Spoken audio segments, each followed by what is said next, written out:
Assalamualaikum warahmatullahi wabarakatuh.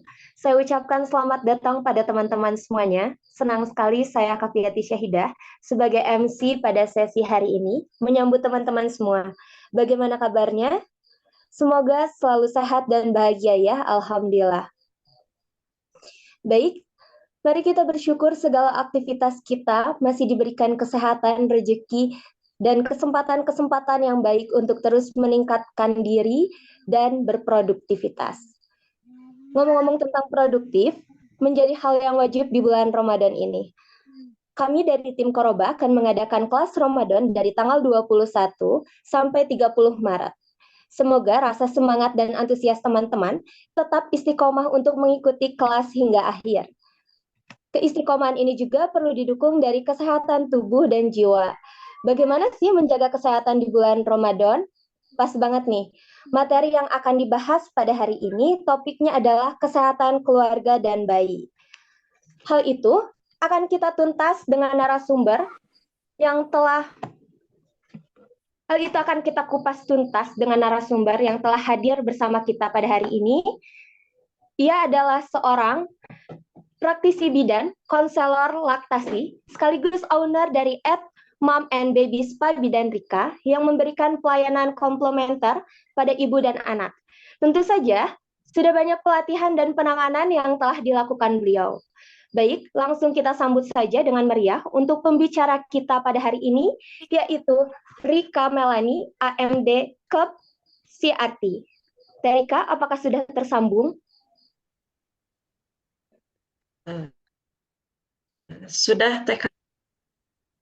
Alhamdulillah. Bagaimana kabarnya Terika? Alhamdulillah baik. Ria. Baik, Alhamdulillah. Baiklah, pembicara kita sudah hadir bersama kita semua. Untuk sesi pertama, beliau akan menyampaikan materinya selama 40 menit, dilanjutkan dengan 10 menit sesi tanya jawab. Siapkan fokus terbaik teman-teman. Kita sambut pembicara kita yang luar biasa. Kepada Terika dipersilahkan. Ya, sebentar ya, lagi loading dulu ini share screen-nya. Oke, Terika.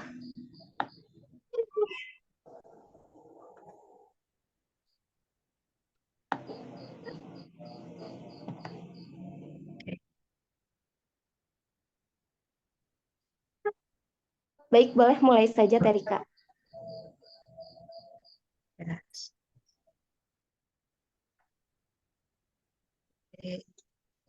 Kedengaran ya TK Kavi Kedengaran suaranya? jelas.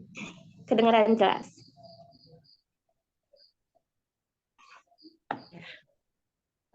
Bismillahirrahmanirrahim. Assalamualaikum warahmatullahi wabarakatuh. Waalaikumsalam warahmatullahi Jazakallah wabarakatuh. Teh Kavia yang telah memberikan kesempatan pada saya untuk berbagi, mungkin ya berbagi atau berdiskusi juga nanti di akhir mengenai tentang kesehatan keluarga gitu ya. Kesehatan keluarga baik itu bayi, anak, remaja, terutama yang akan dibahas juga mengenai ibu hamil, ibu menyusui, kemudian lanjut usia. Nah, sebagai pengantar pematerian hari ini dibacakan, akan dibahas tentang Quran Surat Al-Baqarah ayat 247, di mana yang artinya, dan Nabi mereka berkata kepada mereka, sesungguhnya Allah telah mengangkat Talut menjadi rajamu. Mereka menjawab, bagaimana Talut memperoleh kerajaan atas kami, sedangkan kami lebih berhak atas kerajaan itu darinya, dan dia tidak diberi kekayaan yang banyak. Nabi menjawab, Allah telah memilihnya menjadi raja kamu dan memberikan kelebihan ilmu dan fisik. Allah memberikan kerajaannya kepada siapa yang dia kehendaki, dan Allah maha luas, maha mengetahui. Nah, di sini diceritakan bahwa Talut itu dipilih sama Allah karena memiliki kelebihan ilmu, kelebihan fisiknya gitu. kelebihan ilmu seperti apa?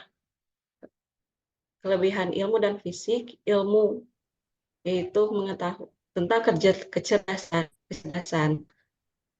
Talut yang memiliki kecerdasan pengetahuan yang luas, pengetahuan tentang peperangan gitu pada saat itu.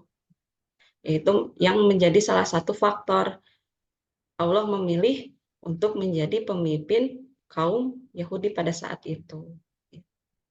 Kemudian kecerdasan itu mungkin di dalam psikologi itu dibagi 3 ya. Mungkin ada pembahasan lain di pertemuan selanjutnya mengenai kecerdasan intelektual yaitu IQ, spiritual, SQ atau EQ emosional. Bagaimana kecerdasan mengelola emosi, emosi dalam diri gitu untuk menghadapi permasalahan-permasalahan. Kemudian kecerdasan spiritual, bagaimana berkaitan dengan keyakinan gitu ya, keimanan kalau berkaitan dengan Islam. Kemudian intelektual, bagaimana kecerdasan dalam pengetahuan juga. Nah, selanjutnya kecerdasan kekuatan tentang fisik itu, kekuatan fisik. Kekuatan fisik itu berarti identik dengan kesehatan dalam diri kita gitu ya. Sehat. Nah, sehat ini di dalam WHO mendefinisikan bahwa sehat itu keadaan sempurna baik secara fisik, mental, sosial. Secara fisik, tentunya secara jasmani ya, bahwa tidak ada penyakit di dalam dirinya, gitu. Penyakit keturunan atau apa penyakit sakit. Gitu. Kemudian secara mental, secara jiwanya sehat secara jiwa. Ya mungkin sekarang sedang digandrung-gandrungnya tentang mental illness atau kesehatan dalam dirinya yang tidak kuat menghadapi masalah dalam dirinya. Kemudian sehat secara sosial ataupun lingkungan. Secara sosial, di mana lingkungan juga harus mendukung dalam kesehatan fisik maupun jiwa kita. Dan itulah mengapa Lut pada saat itu dipilih oleh Allah menjadi pemimpin kepada bagi kaum Yahudi pada saat itu. Di dalam tafsirnya juga menjadi pemimpin yang ideal gitu, bukan dari kekayaannya gitu, bukan dari kebangsawanannya, tetapi memiliki kuat ilmu, kuat fisik.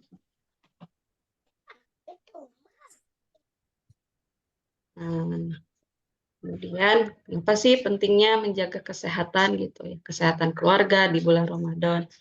Yang pasti bagi seorang mukmin itu agar kita optimal dan maksimal dalam menjalankan ibadah.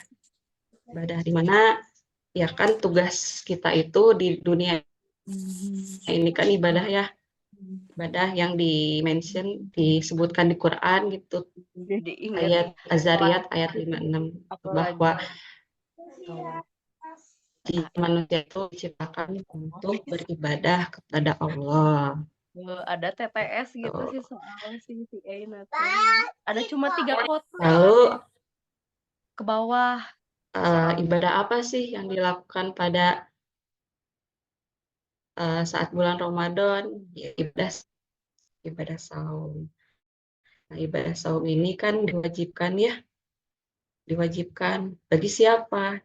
Wahai orang-orang yang beriman, diwajibkan atas kamu berpuasa, sebagaimana diwajibkan orang sebelum kamu agar kamu bertakwa.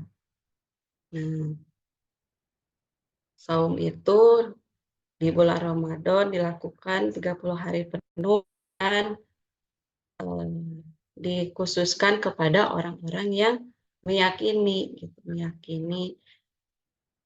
bahwa segala sesuatu permintaan oleh Allah gitu.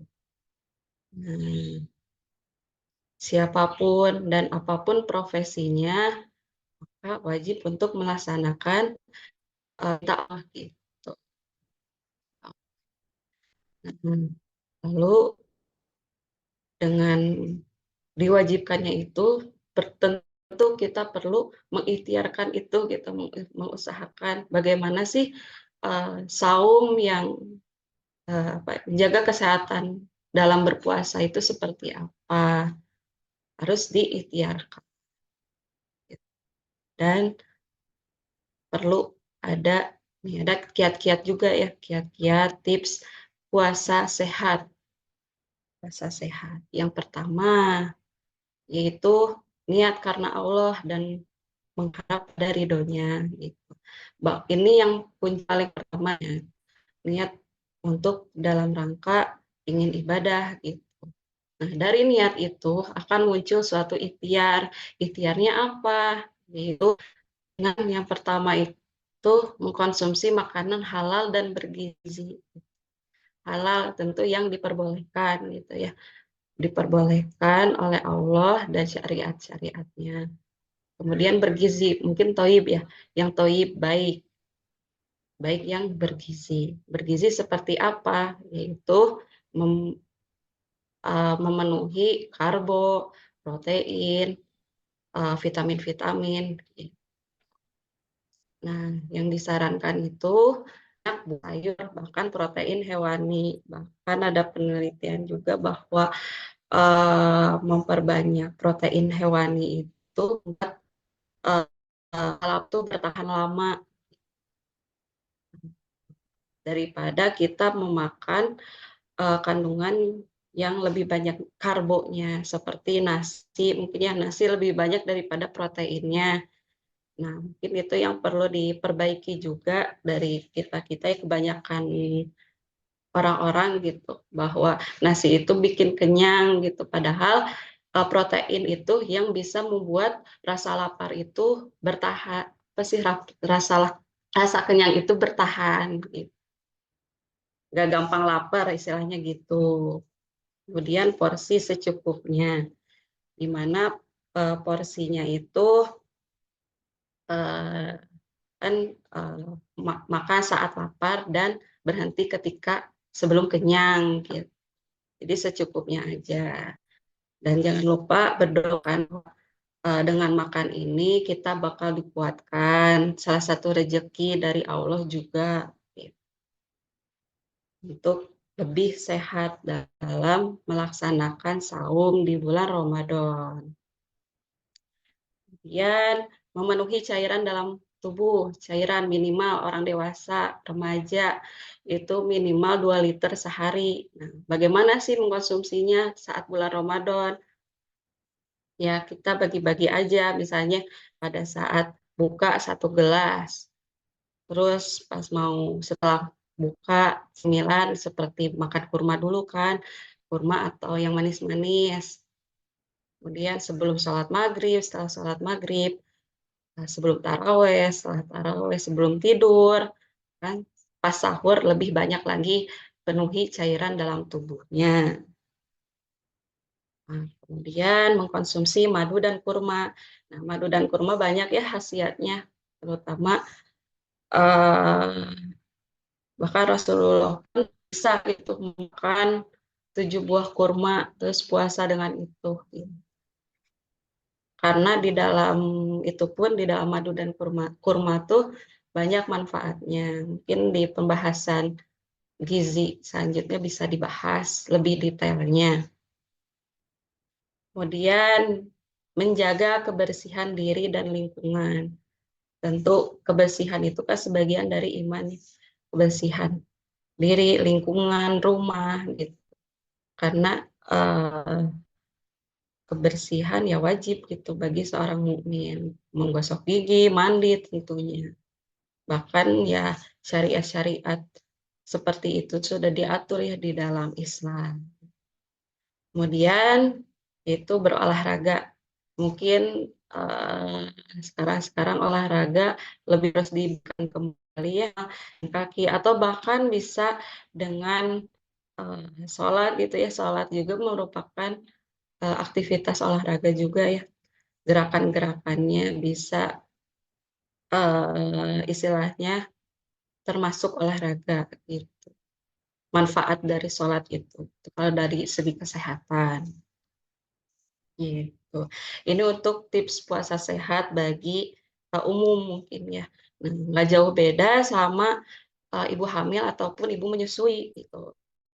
Yang pertama itu ya tadi niat tadi ya, bahwa semata-mata ibu hamil, ibu menyusui itu dalam rangka ibadah pada Allah, ingin menunaikan, melaksanakan kewajibannya. Yang pertama tentu tadi sama ya, protein hewani yang lebih banyak porsinya dan gizi seimbang sayur-sayuran.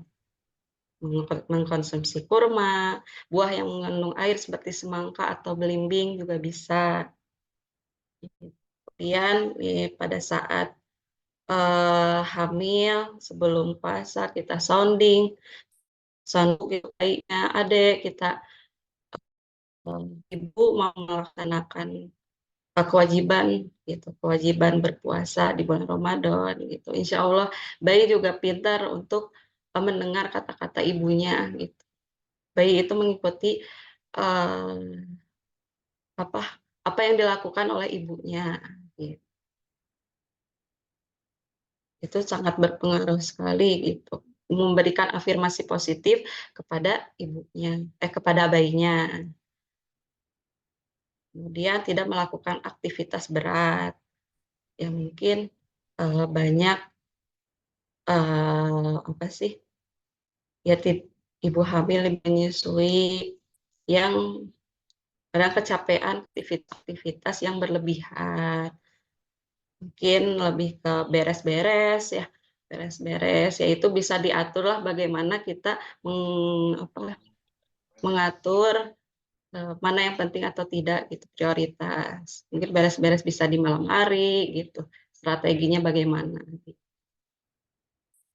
Nah, terus dalam pemberian, dalam mengkonsumsi, dalam makan pun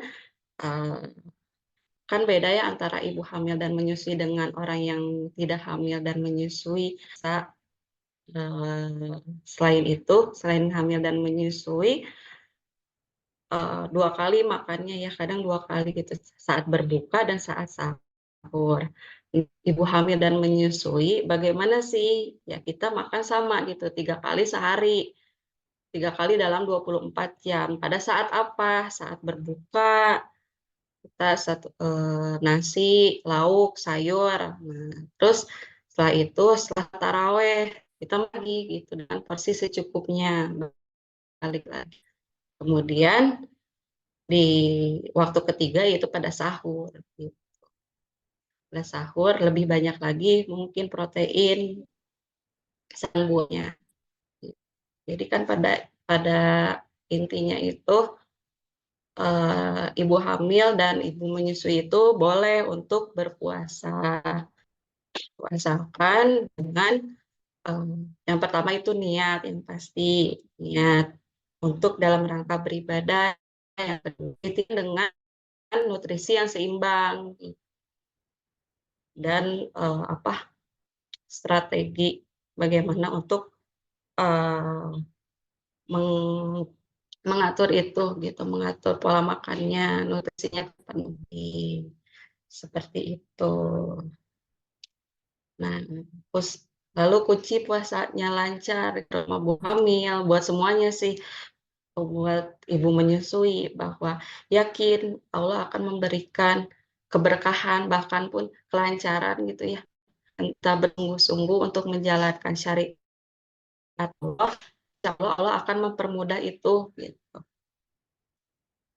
Dengan tidak lupa ikhtiar, kemudian yang seimbang. Begitu Teh Kavi.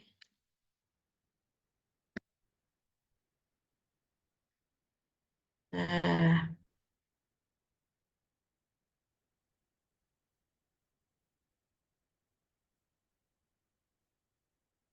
ya begitu. Baik, terima kasih kepada Terika yang telah memaparkan materinya, sangat luar biasa inspiratif. Bahkan ternyata Kavi aja baru tahu bahwa uh, untuk menjaga rasa kenyang ketika puasa itu adalah memperbanyak makanan hewani atau protein. Ya, baik. Mungkin Terika selanjutnya kita akan memasuki sesi tanya jawab. Untuk teman-teman. Ada ketentuan mengenai sesi tanya jawabnya, yaitu yang ingin bertanya, silahkan memanfaatkan fitur raise hand yang ada di layar. Kemudian kepada para penanya yang dipilih untuk bertanya, silahkan menghidupkan fitur mikrofon atau unmute, serta memperkenalkan diri. Dipersilahkan kepada peserta yang ingin bertanya.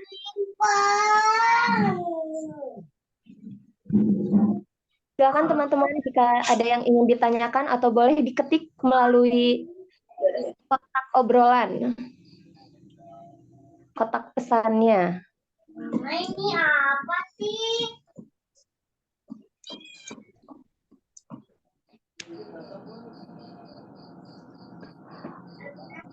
Ini ada yang bertanya, Teh. Iya, enggak. Katanya idealnya anak mulai berpuasa itu di usia berapa ya? Di usia ada dari berapa? Ibu Rosalinda. Sebetulnya. Ya. Boleh silakan untuk dijawab langsung. Dijawab langsung. Boleh. Ketika anak itu sudah bisa diajak ngobrol ya Bu, udah bisa diajarkan puasa. Ketika sudah bisa diajak ngobrol, biasanya ketika usia 2 tahun udah bisa diajarkan untuk berpuasa. Itu, tapi itu balik lagi ke orang tuanya masing-masing. Diajarkan sounding, diajak sahur gitu pas usia 2 tahun itu gitu. Cuman secara perlahan puasanya tidak langsung full ya. Perlahan tiap berapa jam, 4 jam atau 5 jam gitu, di sounding seperti itu. Itu dilatih. Ini. Baik, bagaimana Ibu Rosalinda? Apakah terjawab pertanyaannya?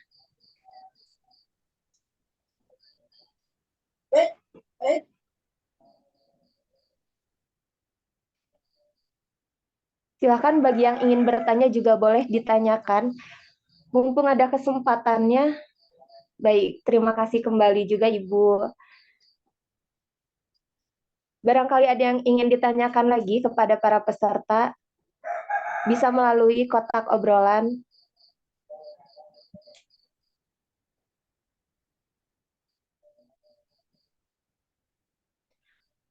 Atau boleh Kavi bertanya, Teh? Boleh. Ya, kalau tadi kan bagaimana bahwa kesehatan itu bastotan fil ilmi wal jismi gitu, yang contohnya seperti Tolut yang memiliki pengetahuan yang luas juga sehat fisik gitu. Nah, tadi kan ada dibahas ya mengenai sehat fisik, jiwa, dan sosial.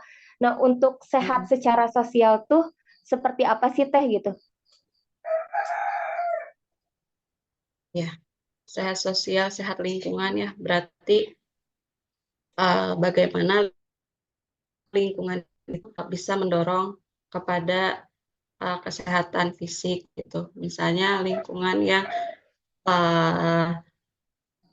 secara fisik yang support kepada pola hidup sehat gitu.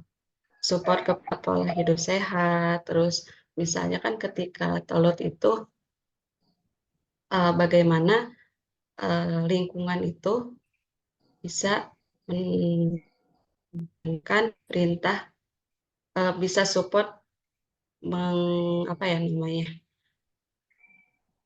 support dalam lingkungan itu, bagaimana kita memiliki lingkungan yang suportif seperti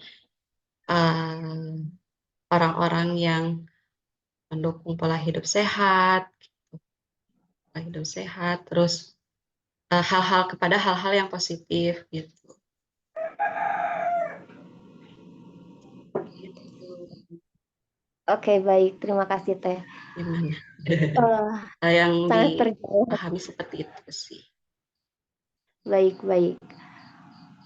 Mungkin kalau di bulan puasa tuh gimana lingkungan juga mendukung ya untuk melakukan kegiatan-kegiatan positif di bulan Ramadannya. Atau mungkin teman-teman yang tadi ya yang mengajak pada tips-tips di bulan puasanya ya Teh ya. Mungkin ada juga Ya, lingkungan sosial yang ngegodin atau gimana, itu kan sangat amat harus dihindari. ya Oke, betul. jika dari Ya peserta terlebih gini tidak, oh ya, TKP ya bagaimana boleh. lingkungan yang mendukung untuk menjalankan syariat Allah itu kan ya pada Iya intinya mah betul, gitu. betul. Yang paling penting itu sih ya. Atau Bagaimana mungkin kita yang membentuknya ya Teh. nah, ya Ya, bisa seperti itu. mungkin jika dari peserta tidak ada yang ingin ditanyakan, eh, dapat saya simpulkan ya bahwa eh, mengenai bagaimana menjaga kesehatan dalam bulan Ramadan ini adalah kita mencontoh seperti Tolut yang mungkin bastotan fi ilmi wal jismi, di mana kesehatan itu dilihat dari fisik, jiwa, dan sosialnya. Terus kemudian bahwa kita tadi udah mendapatkan tips-tipsnya nih bahwa bagaimana untuk merasakan rasa kenyang yang bertahan itu adalah memakan makanan yang hewani gitu yang mengandung protein tinggi. Kemudian yang pasti itu juga niat karena Allah. Kemudian juga menjaga cairan tubuh, gimana juga meminum air sesuai dengan anjurannya gitu 2 liter. Terus kemudian juga mengonsumsi madu dan kurma. Terus mungkin bagi ibu-ibu yang hamil juga itu ternyata bahwa afirmasi positif terhadap bayi itu sangat amat mempengaruhi puasa di bulan Ramadan ini gitu. Kemudian tadi juga untuk ibu hamil ada beberapa yang memang makanannya juga harus perlu ditambahkan. Mungkin kan kalau orang biasa itu saat berbuka saja, ternyata ibu hamil itu baik saat berbuka, sholat tarawih, terus kemudian sahurnya juga gitu. Ya mungkin begitu ya Teh, atau ada yang salah? Ya, Ya, betul mungkin TKP. dari Terikanya sendiri ingin memberikan closing statement kepada para peserta Teh.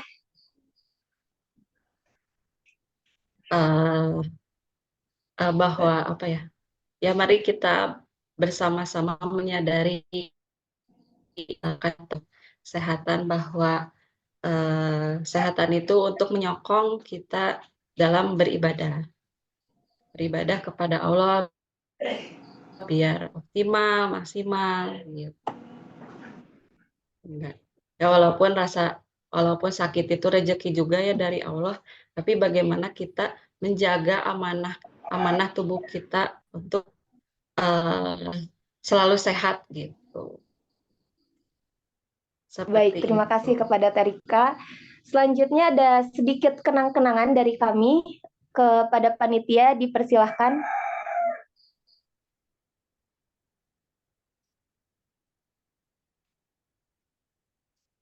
Berikut sertifikat sebagai bentuk terima kasih kepada Terika karena telah bersedia menjadi narasumber pada acara Ramadan kelas Koroba. Terima kasih Ya, banyak untuk jazakumullah Terika. khairan katsiran. Amin wa Sami-sami. iyyakum. Nah, untuk kepada para peserta dipersilahkan untuk on cam untuk melakukan sesi dokumentasi. Bangga boleh kepada para pesertanya. Nggak cuma kita berdua yang on cam. Atau malah pada tidur ini Teh.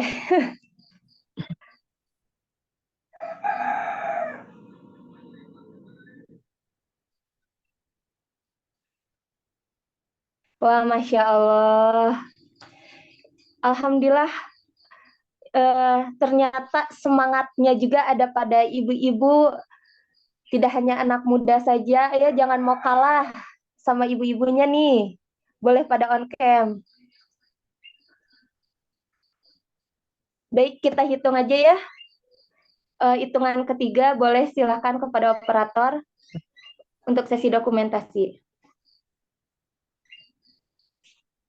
Siap ya, teteh-teteh, akang-akang, ibu-ibu, bapak-bapak. 1, 2, 3, senyum. Oke, ini slide 1 ya teh, ada 3. Slide 2 sekarang ya. 1, 2, 3. Oke, satu lagi ya teh, Kang. Slide 3. 1, 2, 3. Oke, hatur nuhun teh, sudah teh. Baik, terima kasih.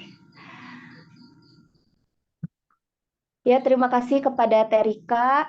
Dan akhirnya kita telah selesai. Terima kasih dan apresiasi setinggi-tingginya untuk pembicara kita yang telah berbagi ilmu. Saya juga mengapresiasi seluruh peserta yang telah hadir dan menyimak dengan antusias. Mari kita apresiasi bersama dengan memberi emoji sebanyak-banyaknya untuk kita semua. Boleh kasih reaksinya di bawah, teman-teman.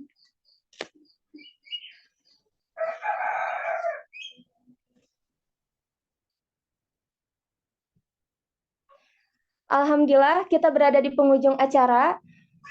Mari kita tutup sesi hari ini dengan mengucap hamdalah bersama. Alhamdulillahirrabbilalamin.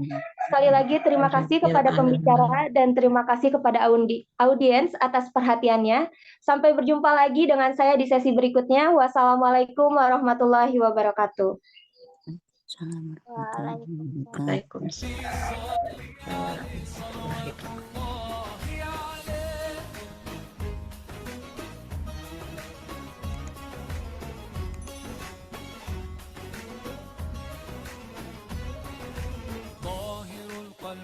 نقي ذاكر لله المصطفى الصفي صلى عليه الله أخلاقه وصفاته سبحان من سواه هو قدوتي